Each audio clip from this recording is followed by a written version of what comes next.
The following video will show you just 15 of the many selections from non-Muslims telling you what they think of the last prophet, Muhammad, peace and blessings be upon him. Dr. William Draper, in History of Intellectual Development of Europe, 4 years after the death of Justinian, AD 569, was born in Mecca, in Arabia, the man who, of all men, has exercised the greatest influence upon the human race, to be the religious head of many empires, to guide the daily life of 1/3 of the human race, may perhaps justify the title of a messenger of God. Philip K. Hitti, in History of the Arabs, within a brief span of mortal life, Muhammad called forth of unpromising material a nation never wielded before.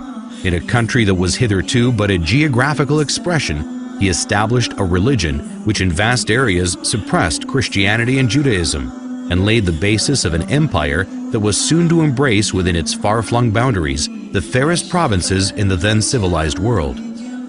Thomas Carlyle, in Heroes and Hero Worship and the Heroic in History, the lies which well-meaning zeal has heaped round this man are disgraceful to ourselves only. A silent, great soul, one of that who cannot but be earnest. He was to kindle the world. The world's maker had ordered so. Mahatma Gandhi, statement published in Young India, 1924. I wanted to know the best of the life of one who holds today an undisputed sway over the hearts of millions of mankind. I became more than ever convinced that it was not the sword that won a place for Islam in those days in the scheme of life. It was the rigid simplicity, the utter self-effacement of the Prophet, the scrupulous regard for pledges, his intense devotion to his friends and followers, his intrepidity, his fearlessness, his absolute trust in God and in his own mission. These, and not the sword, carried everything before them and surmounted every obstacle. When I closed the second volume of the Prophet's biography, I was sorry there was not more for me to read of that great life.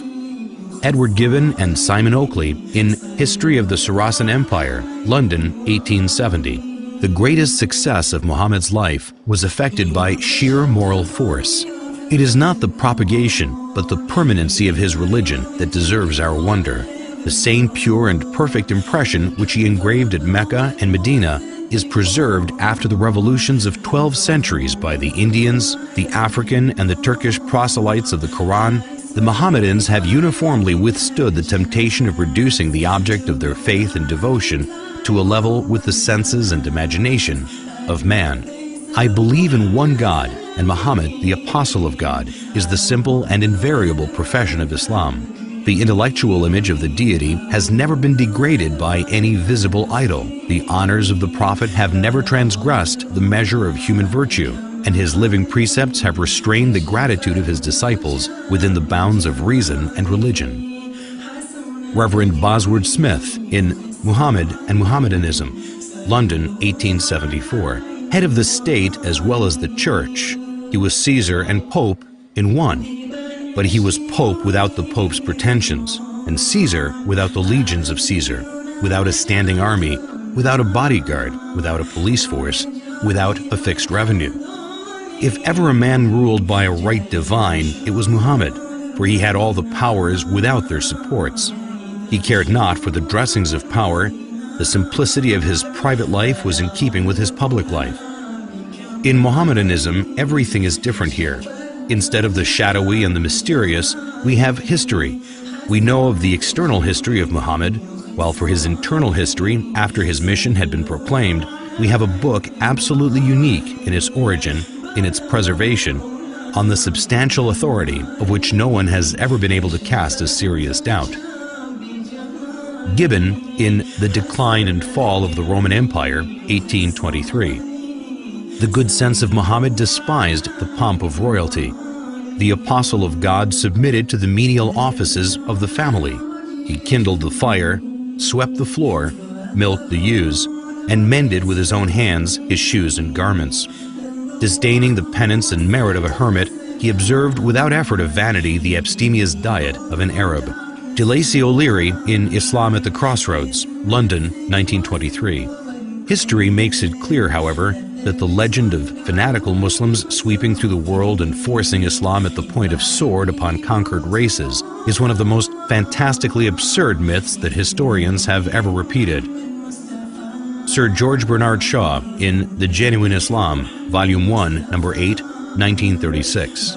If any religion had the chance of ruling over England, nay, Europe, within the next 100 years, it could be Islam. I have always held the religion of Muhammad in high estimation because of its wonderful vitality. It is the only religion which appears to me to possess that assimilating capacity to the changing phase of existence which can make itself appeal to every age. I have studied him, the wonderful man, and in my opinion, far from being an antichrist, he must be called the savior of humanity. I believe that if a man like him were to assume the dictatorship of the modern world, he would succeed in solving its problems in a way that would bring it the much-needed peace and happiness. I have prophesied about the faith of Muhammad that it would be acceptable to the Europe of tomorrow as it is beginning to be acceptable to the Europe of today. Michael Hart in The 100, a ranking of the most influential persons in history, New York, 1978. My choice of Muhammad to lead the list of the world's most influential persons may surprise some readers and may be questioned by others, but he was the only man in history who was supremely successful on both the secular and religious level. It is probable that the relative influence of Muhammad on Islam has been larger than the combined influence of Jesus Christ and St. Paul on Christianity. It is this unparalleled combination of secular and religious influence which I feel entitles Muhammad to be considered the most influential single figure in human history. W. Montgomery Watt in Muhammad at Mecca, Oxford, 1953. His readiness to undergo persecution for his beliefs, the high moral character of the men who believed in him and looked up to him as a leader, and the greatness of his ultimate achievement all argue his fundamental integrity. To suppose Muhammad an impostor raises more problems than it solves. Moreover, none of the great figures of history is so poorly appreciated in the West as Muhammad. Thus, not merely must we credit Muhammad with essential honesty and integrity of purpose, if we are to understand him at all. If we are to correct the errors we have inherited from the past, we must not forget that conclusive proof is a much stricter requirement than a show of plausibility, and in a matter such as this, only to be attained with difficulty. Washington Irving in Muhammad and His Successors. He was sober and abstemious in his diet, and a rigorous observer of fasts. He indulged in no magnificence of apparel, the ostentation of a petty mind, neither was his simplicity in dress affected, but a result of real disregard for distinction from so trivial a source. In his private dealings he was just. He treated friends and strangers, the rich and poor, the powerful and weak, with equity, and was beloved by the common people for the affability with which he received them and listened to their complaints. His military triumphs awakened no pride nor vainglory, as they would have done had they been effected for selfish purposes. In the time of his greatest power, he maintained the same simplicity of manners and appearance as in the days of his adversity. So far from affecting a regal state, he was displeased if, on entering a room, any unusual testimonials of respect were shown to him. If he aimed at a universal dominion, it was the dominion of faith. As to the temporal rule which grew up in his hands, as he used it without ostentation, so he took no step to perpetuate it in his family. James Michener in Islam, the Misunderstood Religion, Reader's Digest, May 1955, pages 68 to 70. No other religion in history spread so rapidly as Islam. The West has widely believed that this surge of religion was made possible by the sword, but no modern scholar accepts this idea, and the Quran is explicit in the support of the freedom of conscience. Like almost every major prophet before him, Muhammad fought shy of serving as the transmitter of God's word, sensing his own inadequacy. But the angel commanded, "Read." So far as we know, Muhammad was unable to read or write, but he began to dictate those inspired words which would soon revolutionize a large segment of the earth. There is one God. In all things, Muhammad was profoundly practical. When his beloved son Ibrahim died, an eclipse occurred, and rumors of God's personal condolence quickly arose. Whereupon Muhammad is said to have announced, "An eclipse is a phenomenon of nature. It is foolish to attribute such things to the death or birth of a human being." At Muhammad's own death, an attempt was made to deify him, but the man who was to become his administrative successor killed the hysteria with one of the noblest speeches in religious history. If there are any among you who worshipped Muhammad, he is dead. But if it is God you worshipped, he lives forever.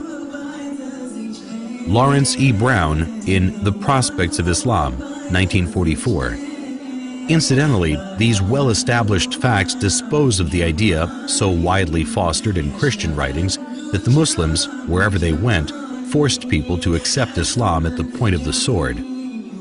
Alphonse de Lamartine in Histoire de la Turquie, Paris, 1854. Never has a man set for himself, voluntarily or involuntarily, a more sublime aim, since this aim was superhuman, to subvert superstitions which had been imposed between man and his Creator, to render God unto man, and man unto God, to restore the rational and sacred idea of divinity amidst the chaos of the material and disfigured gods of idolatry then existing. Never has a man undertaken a work so far beyond human power with so feeble means, for he, Muhammad, had in the conception, as well as in the execution of such a great design, no other instrument than himself, and no other aid except a handful of men living in a corner of the desert.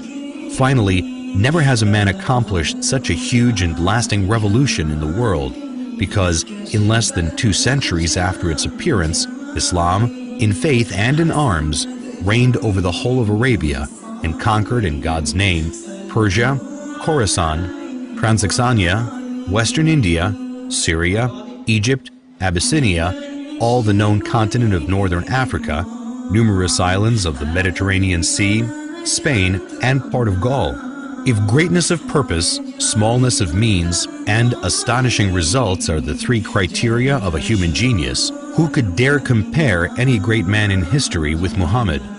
The most famous men created arms, laws, and empires only. They founded, if anything at all, no more than material powers which often crumbled away before their eyes. This man moved not only armies, legislations, empires, peoples, dynasties, but millions of men in 1/3 of the then inhabited world. And more than that, he moved the altars, the gods, the religions, the ideas, the beliefs, and the souls. On the basis of a book, every letter which has become law, he created a spiritual nationality which blends together peoples of every tongue and race. He has left the indelible characteristic of this Muslim nationality, the hatred of false gods, and the passion for the one and immaterial God. This avenging patriotism against the profanation of heaven formed the virtue of the followers of Muhammad. The conquest of 1/3 the earth to the dogma was his miracle, or rather it was not the miracle of man, but that of reason. The idea of the unity of God, proclaimed amidst the exhaustion of the fabulous Theogonies, was in itself such a miracle that upon its utterance from his lips, it destroyed all the ancient temples of idols and set on fire 1/3 of the world. His life, his meditations, his heroic revelings against the superstitions of his country, and his boldness in defying the furies of idolatry, his firmness in enduring them for 15 years in Mecca, his acceptance of the role of public scorn and almost of being a victim of his fellow countrymen, this dogma was twofold: the unity of God and the immateriality of God, the former telling what God is, the latter telling what God is not, the one overthrowing false gods with the sword, the other starting an idea with words. Philosopher, orator, apostle, legislator, conqueror of ideas, restorer of rational beliefs, the founder of 20 terrestrial empires and of 1 spiritual empire, that is Muhammad. As regards all standards by which human greatness may be measured, we may well ask, is there any man greater than he? There is no